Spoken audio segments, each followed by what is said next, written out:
Hello, అందరూ ఎలా ఉన్నారు? బాగున్నారా? ఈరోజు పొద్దున్నే పిల్లలకి బాక్స్లోకి చిక్కుడుకాయ టమాటా కర్రీ చేసి చూపిస్తానండి. చాలా ఈజీగా అయిపోతుంది, చాలా బాగుంటుంది. చపాతీలోకైనా రైస్లోకైనా. ఆనియన్స్, తాలింపు గింజలు, పచ్చిమిరపకాయలు మంచిగా ఫ్రై అవ్వాలి. దీంట్లో అల్లం ఉల్లిగడ్డ పేస్ట్, అల్లం ఉల్లిగడ్డ వేసాక మంచిగా ఫ్రై అవ్వాలండి, పచ్చివాసన పోయేదాకా.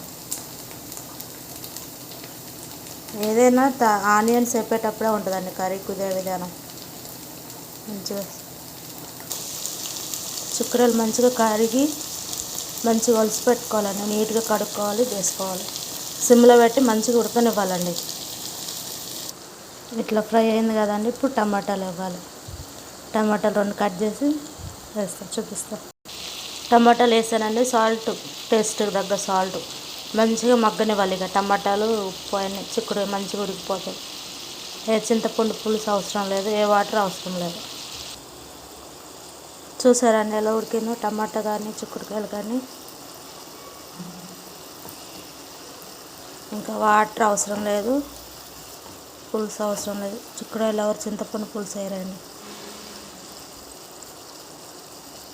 మంచిగా ఫ్రై అయింది కదా, కొంచెం వాటర్ టమాటా వాటర్ అంతా ఇనకాలి. పసుపు వేసారండి. ఆయిల్ చూసారు ఎలా వస్తుందో. పసుపు వేసాక కొంచెం ఫ్రై చేయాలి. కారం అండి, టేస్ట్కి తగ్గ కారం. ఎక్కువ తినే వాళ్ళైతే ఎక్కువ వేసుకోవచ్చు, మేము తక్కువ తిన్నాం తక్కువ వేసుకోవచ్చు. మంచిగా మగ్గింది చూడండి టమాటాలు చిక్కుడుకాయని. అన్ని టేస్ట్కి తగ్గట్టు వేసుకోవాలండి. చాలా బాగుంటుంది చపాతీలోకైనా రైస్లోకైనా.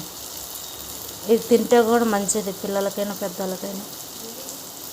ఇప్పుడు ఇంట్లో చేసుకున్న ధనియాల పొడి వేస్తానండి. చూడండి ఎలా వచ్చింది, మంచిగా దగ్గరికి అయింది కదా.